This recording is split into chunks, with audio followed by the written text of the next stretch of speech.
입니다. 하나님의 사랑이 모두에게 가득하시기를 다시 한번 주님의 이름으로 축복합니다. 우리 사람은 이 땅에 태어난 것이 사랑받기 위해 태어난 것이죠. 우리 귀한 복음성을 통해서도 늘 익숙한 말입니다. 그래서 우리는 사랑을 받아야만 돼요. 또 사랑을 줘야 되고 우리에게 너무너무 중요한 것입니다. 그래서 사람은 누구나 꼭 필요한 것이 있는데 그것이 무엇일까? 사랑입니다. 그래서 사람에게는 사랑이 꼭 있어야 됩니다. 물론 동물들도 사랑받으려고 동물들도 가진 애교를 다 부리죠. 우리 강아지 같은 경우도 막 얼마나 사랑받기 위해서 애교를 많이 떠는지 우리가 발견할 수가 있습니다. 우리가 사랑을 다 필요로 하고 있습니다. 사랑을 느끼지 못한 사람이 있을지라도 사랑이 필요 없다 하는 사람은 없을 것입니다. 느끼지 못할 뿐이지 사랑은 다 누구나 구하고 있다는 것을 잘 알고 있습니다. 그래서 우리는 이 사랑이 너무너무 중요합니다.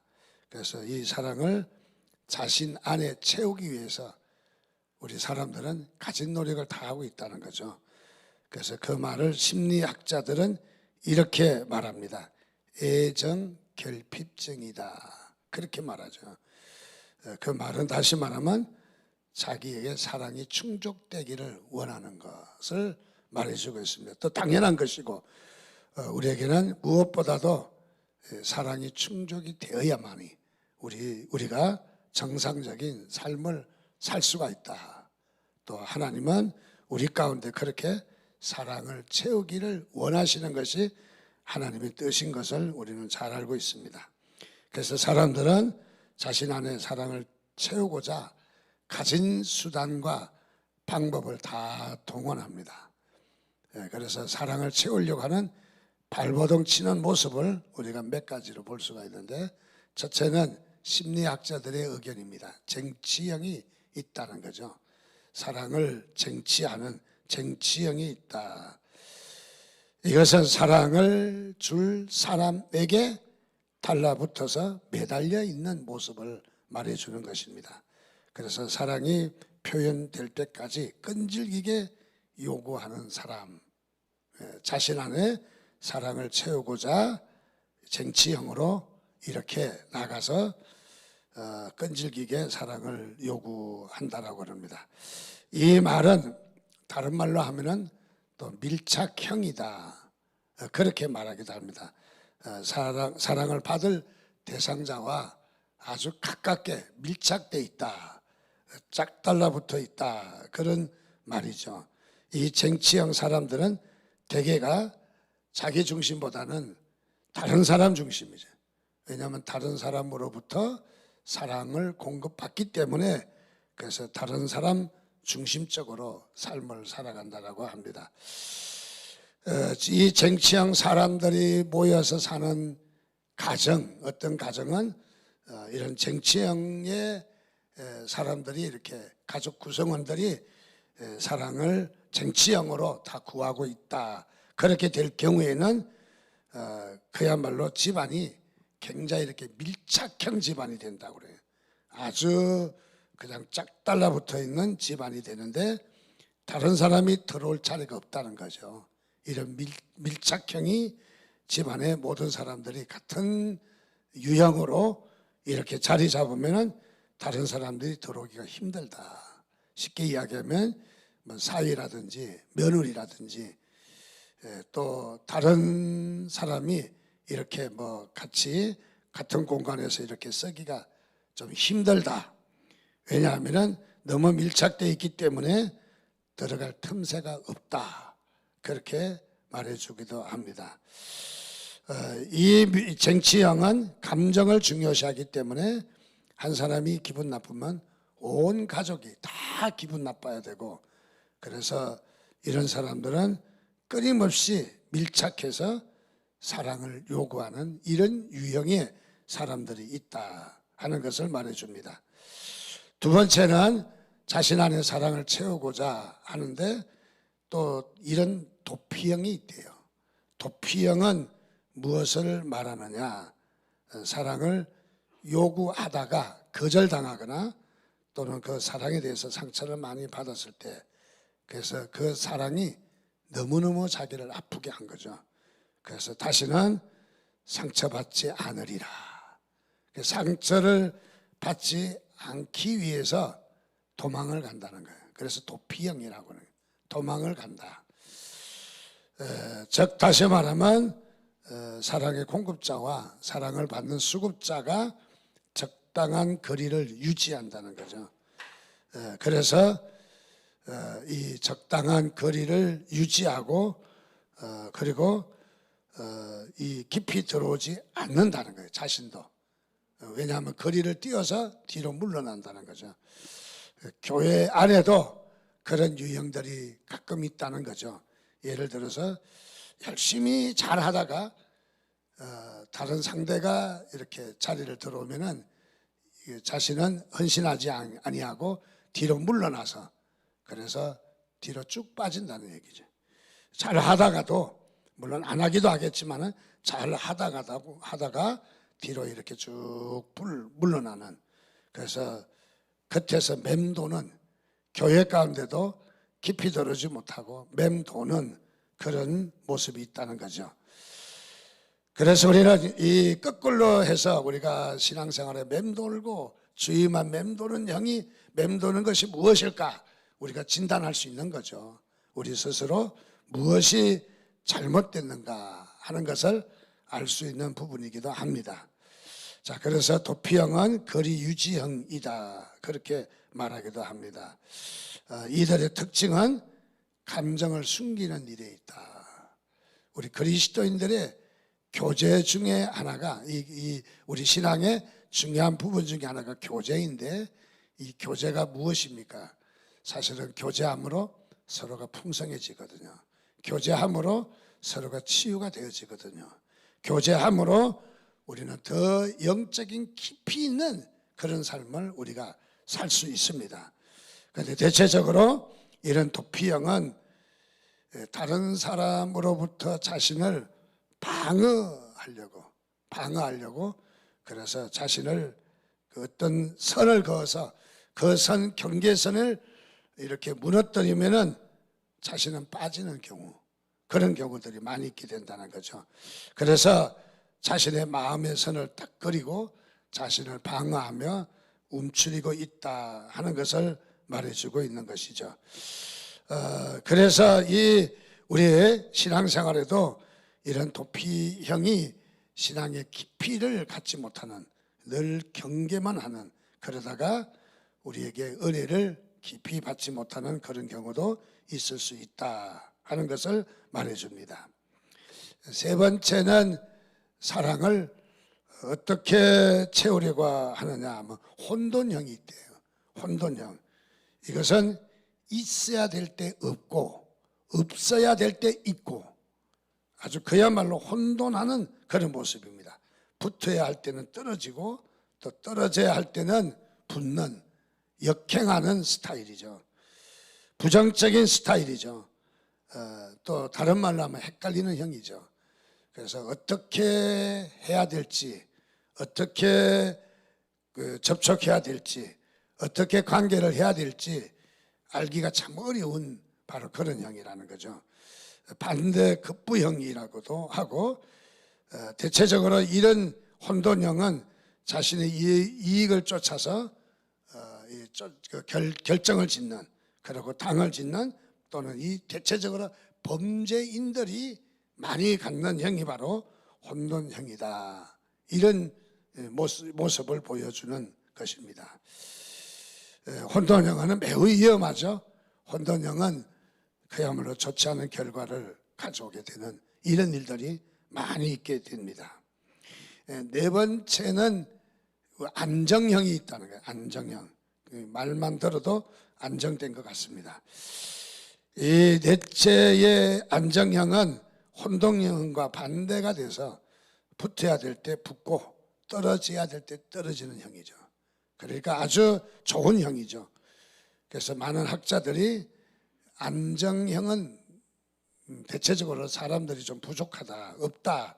근데 가장 완벽한 안정형은 예수님 한 분밖에 없다. 그렇게 학자들이 결론을 내렸습니다. 우리 주님은 어떻습니까?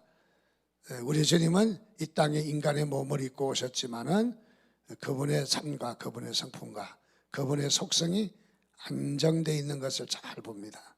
틈이 없고 흠이 없고 또 부족함이 없는 그런 모습을 잘 보게 됩니다. 그래서 예수님은 어떻습니까?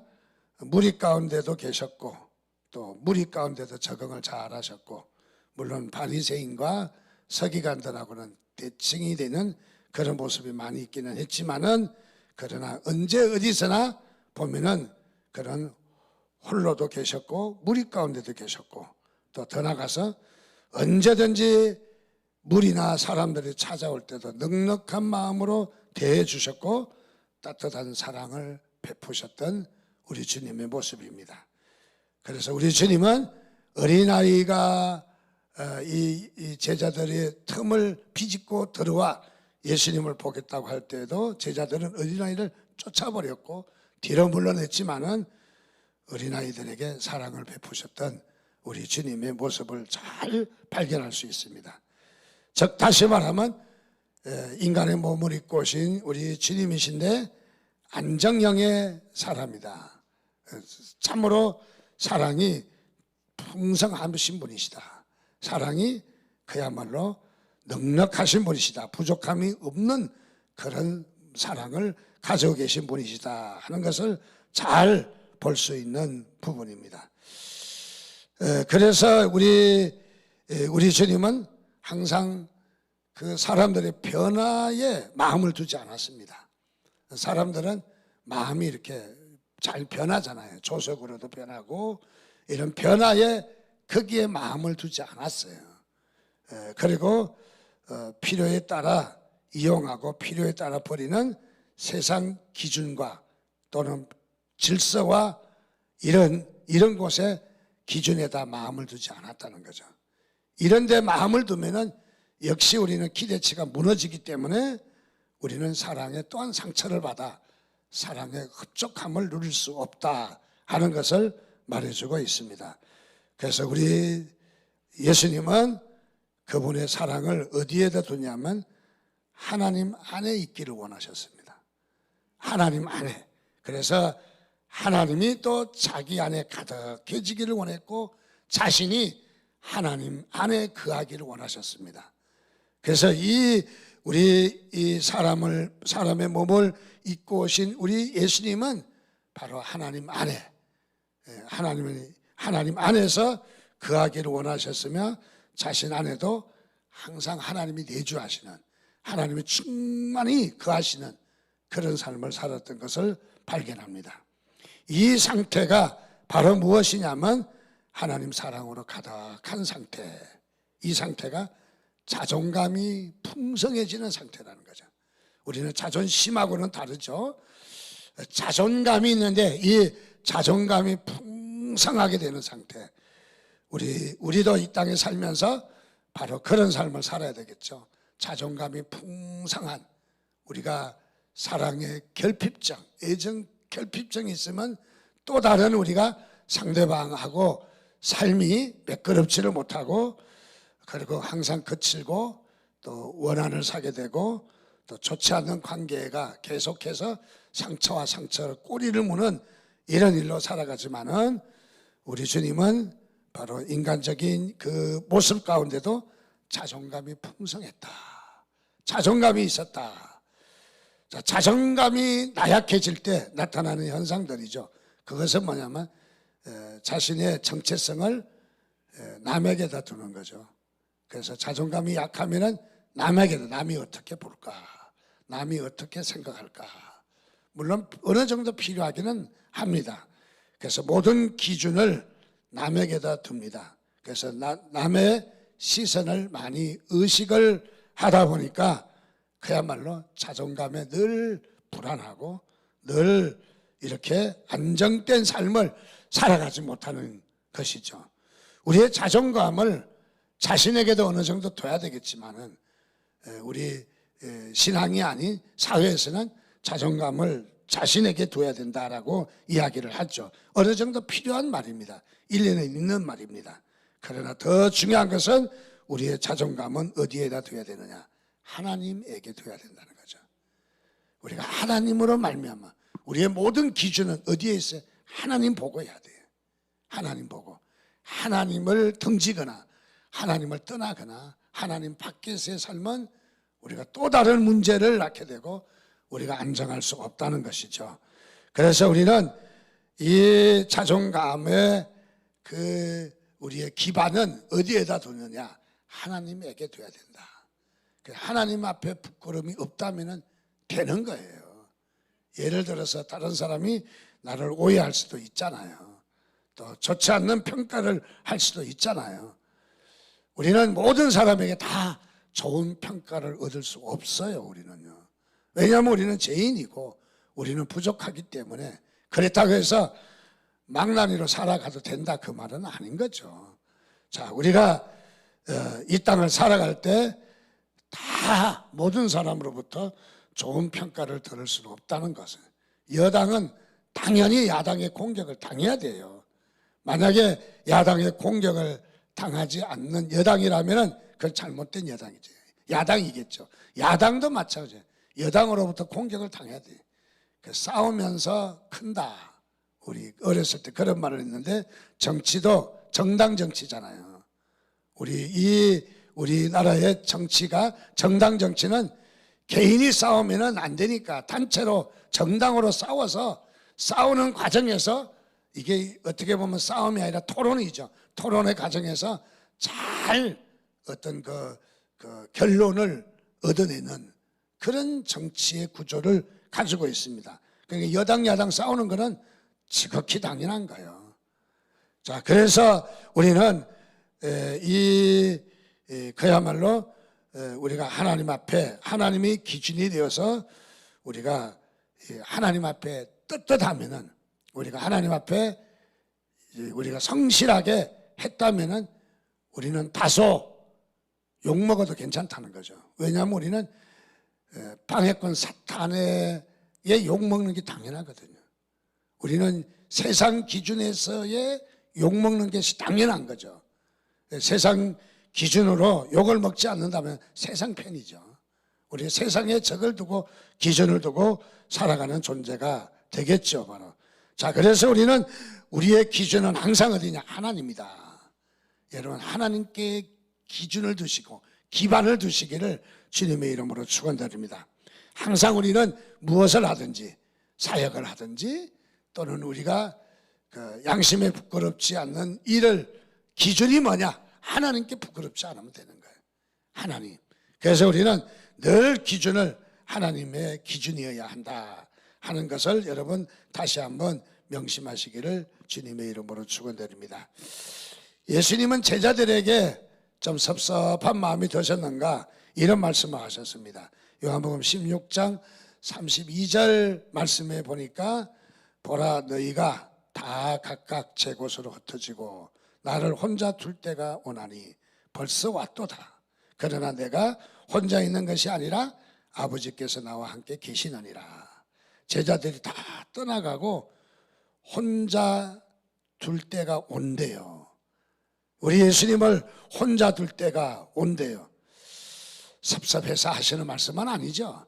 제자들이 이 제자도 떠나고 저 제자도 떠나서 섭섭해서 외로워서 적절해서 하시는 말씀이 아니죠. 지금이 이때가 그때다는 것을 가르쳐주는 말씀이죠. 혼자 있는 것이 아니라 우리 주님은 아버지께서 나와 함께 계신다. 우리 주님의 늘 바라던 것은 뭐냐면 하나님 아니라고, 하나님과 동행하는 거라고. 여러분, 하나님과 동행하는 삶이 되시기를 바랍니다. 하나님과 동행하면은 우리의 필요한 사랑이 다 공급된다는 거죠. 하나님의 사랑이 다 공급된다는 거죠. 자, 그래서 우리는 우리의 사랑을 충족하기 위해서 쟁취하기도 하고 도망가기도 하고 뭐 또 막 사랑에 대해서 거부하기도 하지만은 어쨌든 우리의 사랑이 충족이 되려면은 하나님 사랑밖에 없다. 하나님의 사랑만이 우리에게 충족이 되어진다. 가령 우리가 배를 타고 가다가 목이 말라서 바닷물을 한 그릇 터서 뻘꺽뻘꺽 마시면은 마실 때는 시원하고 얼마나 좋습니까? 목을 가지고 시원하게 여름 태양빛이 쨍쨍 내릴 때 그때에 저도 배를 한번 타봤는데 목선 자금하는 거 탔는데 얼마나 물이 먹고 쉬운지. 그래서 이 바닷물을 한 바가지 퍼서 마셨는데 시원하고 좋더만요. 근데 문제는 그 다음부터 문제였어요. 이 염기가 들어가니까 목이 막 갈증을 느끼는 거야. 그래서 또 퍼마시니까 또 시원하긴 한데 좀 있으니까 또 막 목이 타고 난리가 났어요. 도저히 안 돼서 견딜 수가 없어요. 그래서 물 먹을 수 없냐고 그러니까 어디를 가지만은 그게 물이 난대요. 그래서 물을 떠서 그것을 먹었습니다. 저녁 내 목이 갈증을 느껴서 있을 수가 없더라고요. 너무 힘들더라고요. 자, 우리가 물이라고 다 먹을 수 없는 거잖아요. 우리의 충족되어야 될 물은 바로 이 염분이 들어간 것이 아니라 염분이 없는 물을 먹어줘야 되는데 바닷물을 먹었기 때문에 우리에게는 계속 갈증이 온다는 거죠. 먹어야 될 물이 있고 먹지 않아야 될 물이 있다는 것이죠. 그것은 무엇이냐? 우리의 공급될 부분이 무엇이냐? 우리 세상의 사랑을 위해서 이리 뛰어보고 저리 뛰어보지만은 그것은 우리를 충족시킬 수 없다는 거예요. 충족시킬 수 없다는 거예요. 어떤 분이 뇌에 그 병에 걸렸는데 제가 자세한 의학적인 지식을 잘 모르겠지만은 뇌하수체라고 해서 호르몬이 좀 부족한데 그래서 이 호르몬이 좀 부족해서 사람의 온 기력이 다 빠지고 아무것도 못해요. 아무것도. 그런데 그 병원에서 주는 호르몬제를 이렇게 좀 한 방울 찧어가지고 코에다 놓고 들어 마시면은 바로 기운을 차리고 힘이 있고 활동을 제대로 해요. 그래서 야 신기하다. 그 자그마한 방울 여기다 놓고 들어 마시면은 조금 있으면 바로 회복이 되는 거죠. 필요한 것이 들어간 거죠. 아무거나 갖다 놓고 들어 마신다고 힘이 나겠습니까? 오히려 잘못된 거 들어 마시면 더 다운이 되고 더 병에 걸릴 것 같습니다. 무엇을 이야기하느냐? 우리는 사랑을 구하지만은 여러 가지 이리 뛰고 저리 뛰지만은 우리에게 공급될 사랑은 따로 있다는 거죠. 그것이 무엇이냐면 하나님이라는 거죠. 여러분, 하나님이 여러분 충족해야 될 것을 믿으시기를 주님의 이름으로 축원드립니다. 오늘 말씀에도 보니까 사도 바울이 이런 말을 했습니다. 사랑을 구하기 위해서 쟁취하고 도망가보고 혼돈하고 뭐 하지만은 사도 바울은 자기 스스로 자족했다라고 해요.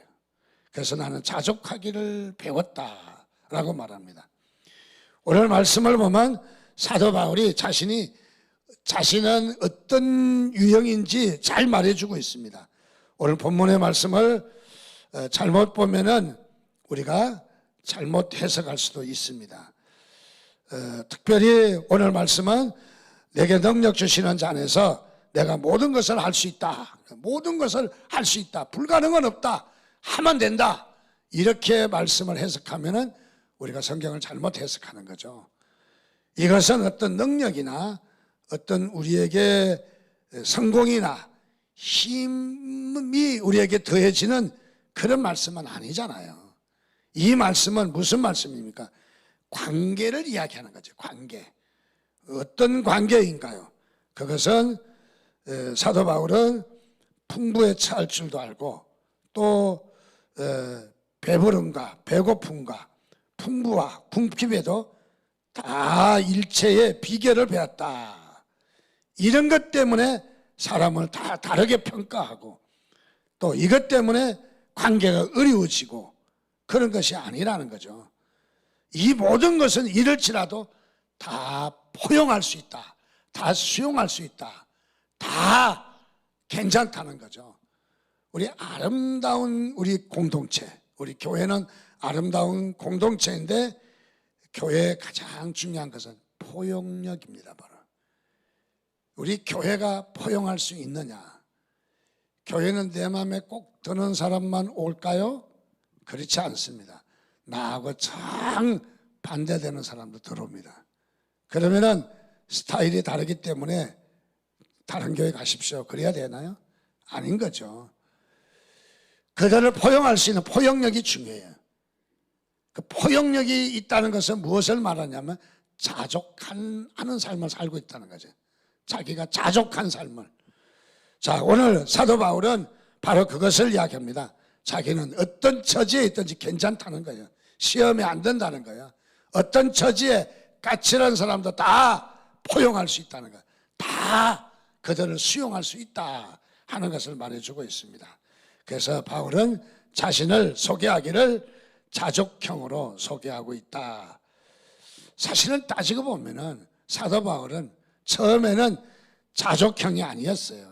쟁취형입니다. 그래서 인정받기 위해서, 사랑받기 위해서 물불 가리지 않고 뛰어다녔던 사람이 바로 사도 바울입니다. 마치 유치원생이 엄마 치맛자락 붙들고 쫄쫄 따라다니고 떨어지지 않으려고 쫄쫄 따라다니고 그러는 것과 같이 사도 바울도 그런 사람이었습니다. 그래서 열심히 바리새인 중에 바리새인이요, 또 가말리엘 문화생이요, 어쨌든지 자신이 붙들고 자신의 사랑을 받고 인정받기 위해서 몸부림쳤던 바울입니다. 바로 그런 바울이 하루는 예수 믿는 사람을 잡아서 옥에다 가두고 처형하기 위해서 다메섹 도상을 지나서 이제 가게 됩니다. 오늘날로 말하면 다마스커스, 우리 마게도냐의 다마스커스를 말하는 거죠. 다메섹 도상, 아마 언덕진 것을 올라가다가 어떤 강한 빛이 이 사울을 그냥 엄습했습니다. 그 자리에 쓰러졌습니다. 감당할 수 없어 쓰러져서 뒹굴던 이 사울은 대체 당신은 누구냐고 항의를 했습니다. 그랬더니 그 빛 사이 가운데서 들려오는 음성이 있었습니다. 그것이 뭐냐면 나는 내가 핍박하는 나사렛 예수다. 그래서 이 바울이 그 자리에서 꼭 끊어집니다. 자신의 삶은 하나님을 위한 삶이 아니라 오히려 하나님과 역행하는 삶을 사는 것이죠. 그래서 이 다메섹 도상에서 예수님은 누구를 만났습니까? 예수님을 만났습니다. 우리 신앙생활에 가장 중요한 것은 무엇입니까? 예수님 만나는 겁니다. 바로. 여러분 삶에 주님 만난 흔적을 이야기할 수 있겠습니까? 여러분 주님을 만나셔야 합니다. 주님을 만나지 않는 우리의 신앙생활 다 헛것입니다. 여러분들 헌금 많이 해도 헛것이고 봉사 많이 해도 헛것이고, 물론 그를 통해서 주님 만나는 계기는 또 될 수는 있을지 모르겠어요. 어쨌든 주님 만나야 합니다.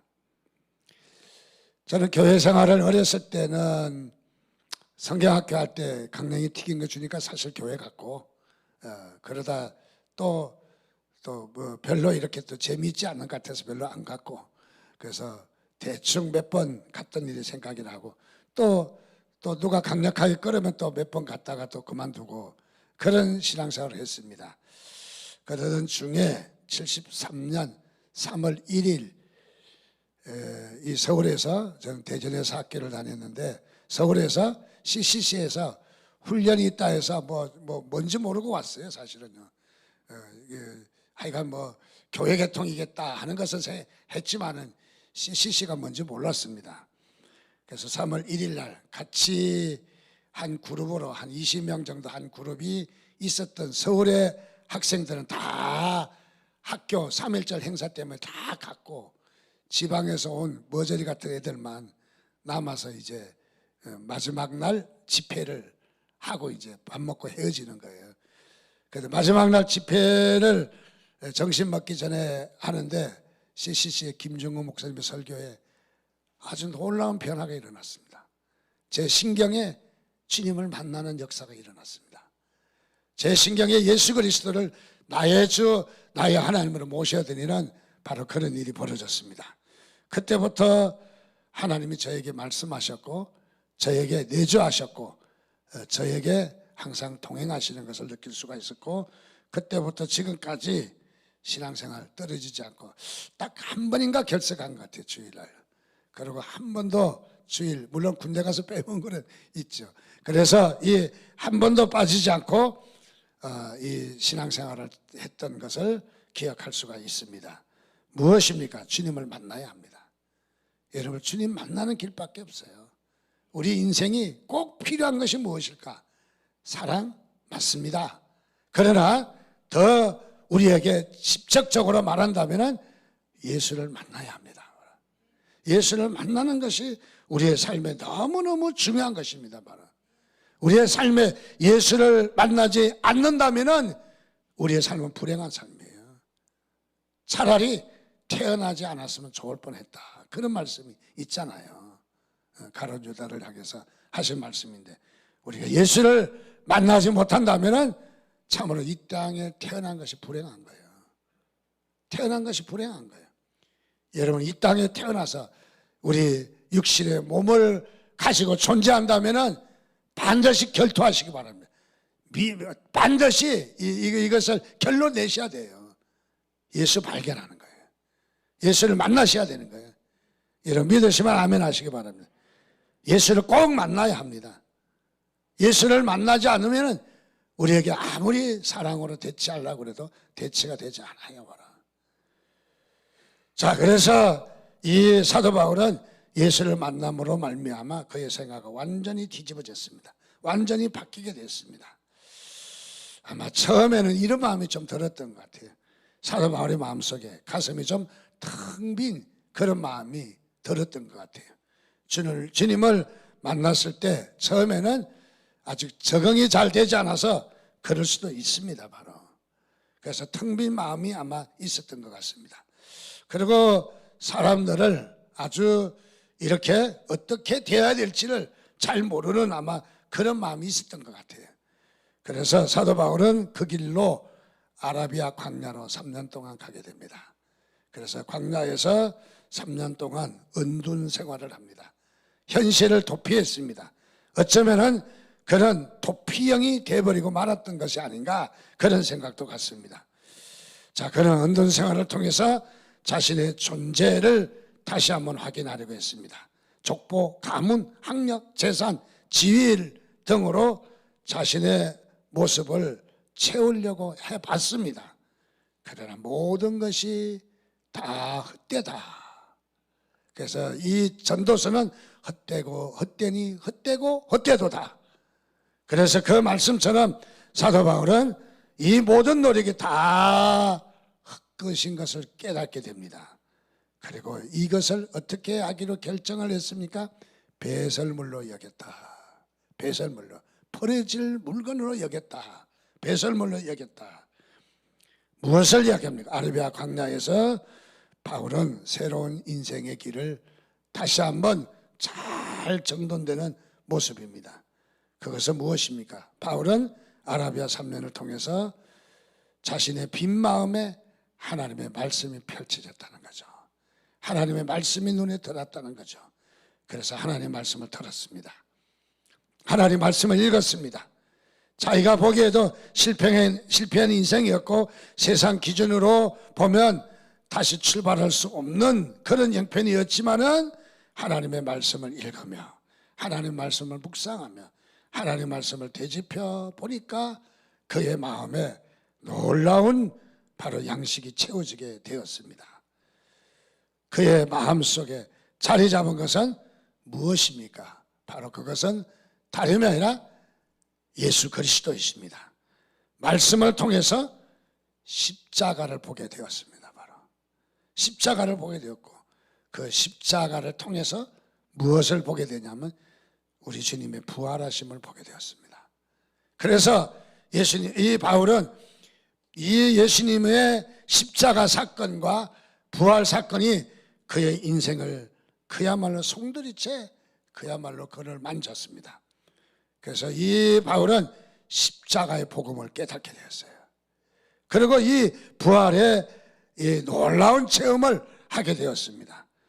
오늘 우리의 삶에 있어서 채워져야 될 부분이 바로 이 십자가의 복음입니다. 여러분의 인생에 십자가의 복음을 깨달으시기를 주님의 이름으로 축원드립니다. 그리고 이 부활의 세계가 여러분의 삶을 흔드시기를 주님의 이름으로 축원드립니다. 바로 부활의 세계를 경험할 때, 십자가의 복음을 발견할 때 여러분의 삶은 달라질 것입니다. 여러분의 세계는 새롭게 열려질 것입니다. 그래서 요한계시록에 보면 어떨 때는 우리가 이해할 수 없는 어떤 황당한 그런 모습들이 그려지지만은 그것은 무엇을 이야기했냐? 부활의 세계에 하나님과 함께 거하는 모습을 보여준 거예요. 그래서 이 부활의 세계가 어떤 세계인가 하는 것을 아주 여실히 잘 보여주는 바로 그런 부분이 바로 요한계시록의 사건이다 하는 것을 말해주고 있습니다. 그렇습니다. 모든 세계가 예수 안에 감춰져 있습니다. 그래서 예수를 보지 않는 한, 십자가의 복음을 보지 않는 한, 부활의 사건을 경험하지 않는 한 우리는 이 세상의 것을 제대로 볼 수가 없다는 거예요. 눈먼 인생이라는 거죠. 그래서 눈 감아져 있는 인생이라는 거죠. 그래서 이 모든 세계를 보려면은 우리가 프리즘을 통해서 이 7가지 색이 여기 있다는 것을 보잖아요. 지금 우리가 뭐 색깔이 다 여기에 있는데 우리 눈으로는 안 보여요. 그래서 빨간 불을 켜면 빨간 것만 보이죠. 근데 사실은 여기에 색이 존재하고 있어요. 그래서 프리즘을 통해서 보면 7가지 색깔, 무지개 색깔 딱 여기 존재하고 있어요. 보이는 거죠. 오늘 우리도 이 세상을 그냥 보면 안 보이는 거예요. 우리의 눈이 밝다고 하지만은 이 밝은 것이 아니라 다 보이지가 않는 거죠. 그러나 십자가의 사건, 또 주님의 부활의 사건은 우리 인생을 송두리째 뒤집어 놓습니다. 무슨 색이 있는가 보여죠. 세계가 보이는 거죠. 세계가. 자, 그래서 이 십자가의 은혜로 우리는 하나님께서 우리에게 새로운 선물이 주어진 것을 믿으시기를 바랍니다. 그래서 우리는 십자가의 사건은 우리에게 엄청난 선물, 엄청난 사랑을 우리에게 보여주신 것입니다. 우리는 지난날에는 인과응보적인 삶을 살았어요. 그래서 과거를 통해서 현재를 이해하고 현재를 통해서 미래를 예측하는, 그래서 과거 중심적인 삶을 살았어요. 과거 중심적인 삶. 그러나 이제는 우리가 십자가를 경험한 사람들, 주님의 부활을 체험한 사람들은 거꾸로 살아요. 미래를 통해서 현재를 해석하는 거예요. 미래를 통해서. 물론 과거의 기반도 무시할 수는 없지만은 우리가 과거의 기반을 두면 이건 진화론적인 삶이에요. 그러나 우리는 진화론적인 삶이 아니라 미래를 통해서 현재를 보거든요. 그것은 무엇을 이야기하냐? 은혜의 법칙입니다. 우리는 은혜의 법칙으로 사는 거죠. 지금 이 자리에 내가 왜 있느냐?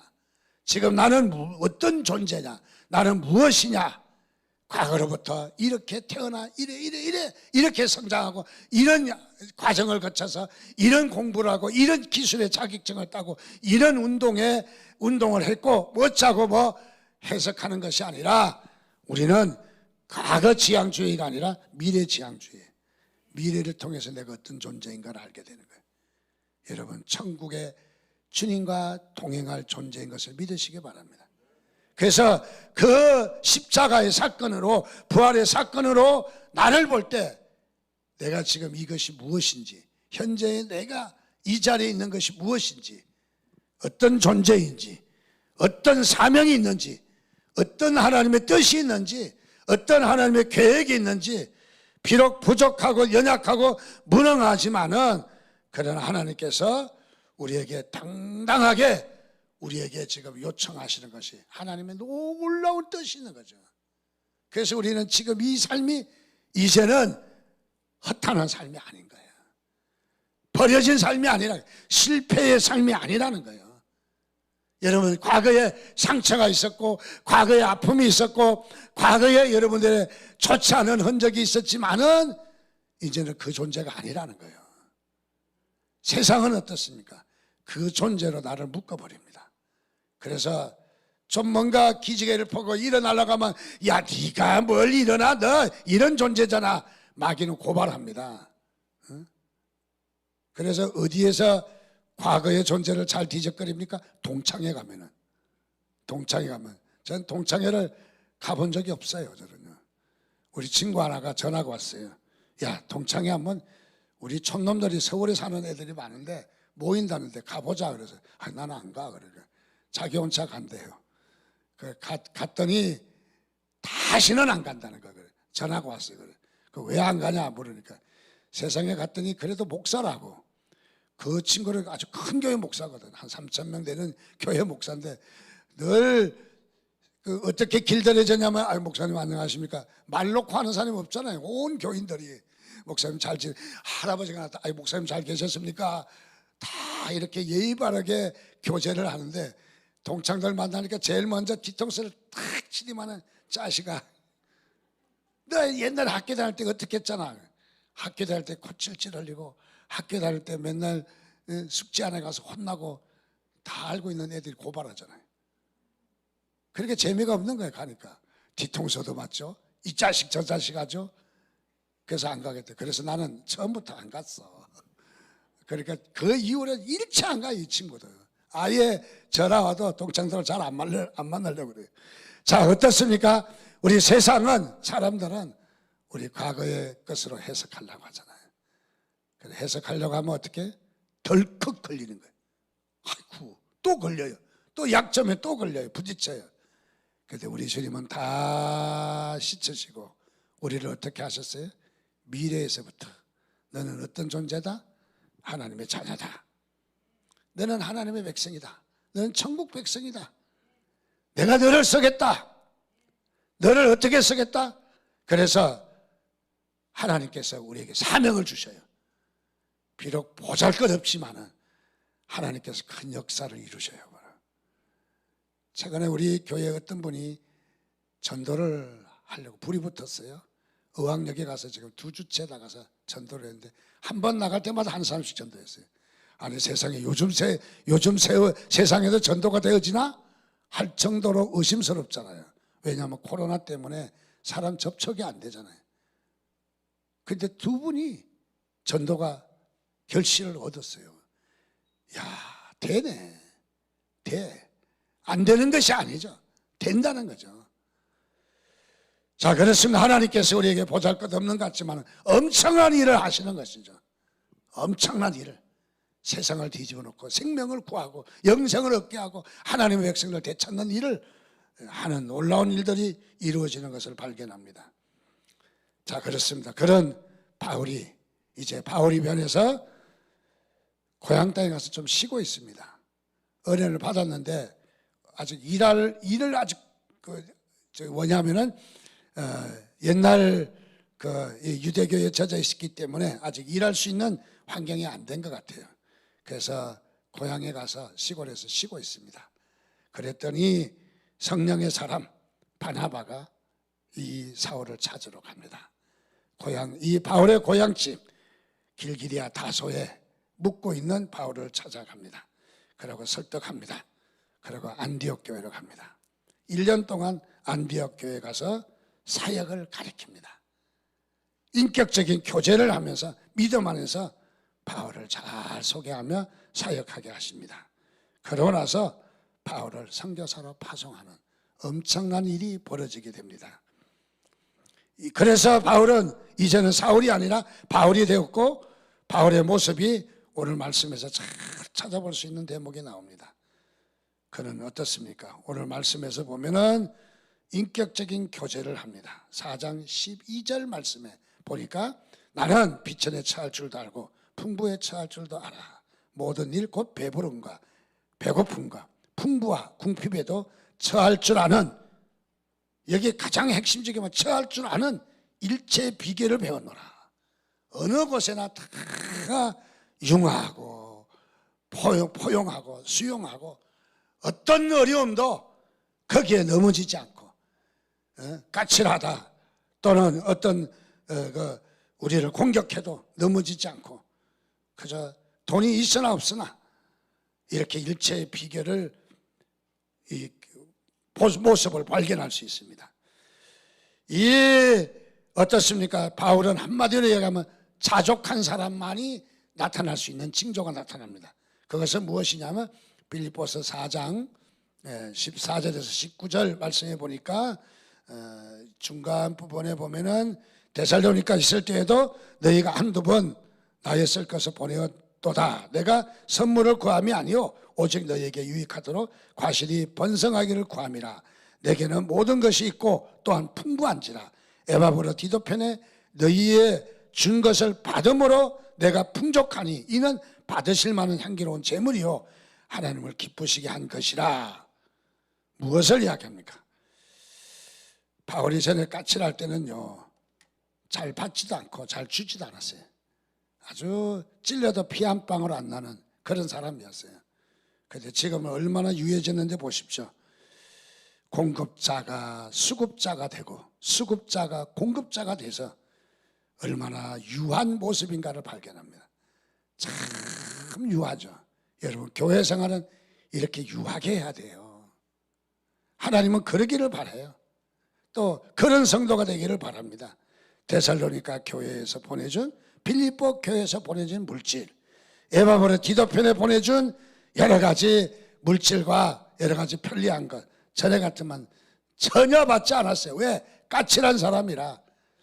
우리 사람이 우리 살아가면서 줄 줄도 알아야 되지만 받을 줄도 알아야 되더라고요. 이것이 뭐냐면은 자족하는 사람의 모습이에요. 물론 뭐 나에게 주지 않나 바라는 그거하고는 다른 거죠. 자, 이 바울이 지금 얼마나 그의 마음에 여유가 있는가, 얼마나 하나님의 사랑으로 채워져 있는가를 볼 수 있는 바로 그런 부분인 거죠. 그래서 공급자가 수급자가 되고 수급자가 공급자가 된 바울의 아주 그 사랑이 풍성한 모습을 발견할 수 있습니다. 그래서 이 바울은 한마디로 이야기하면 자족한 사람이에요. 그래서 어떤 상황에 따라 넘어지거나 쓰러지는 사람이 아니라 자족한 삶을 어떤 형편에도 자족한 삶을 살았다. 여러분 물질이든 영적이든 자족한 삶을 사시기를 바랍니다. 자족한 은혜가 있기를 주님의 이름으로 축원드립니다. 하나님의 사랑이 가득 차야 돼요. 먼저 우리는 하나님의 사랑으로 가득 채워져야 돼요. 하나님의 사랑이 채워지지 않으면 우리는 늘 굶주리고 배고프고 늘 우리는 충족할 수 없어요. 바로. 그래서 바울은 하나님의 사랑으로 가득 채워졌어요. 마태복음 7장 9절에서 11절은 말합니다.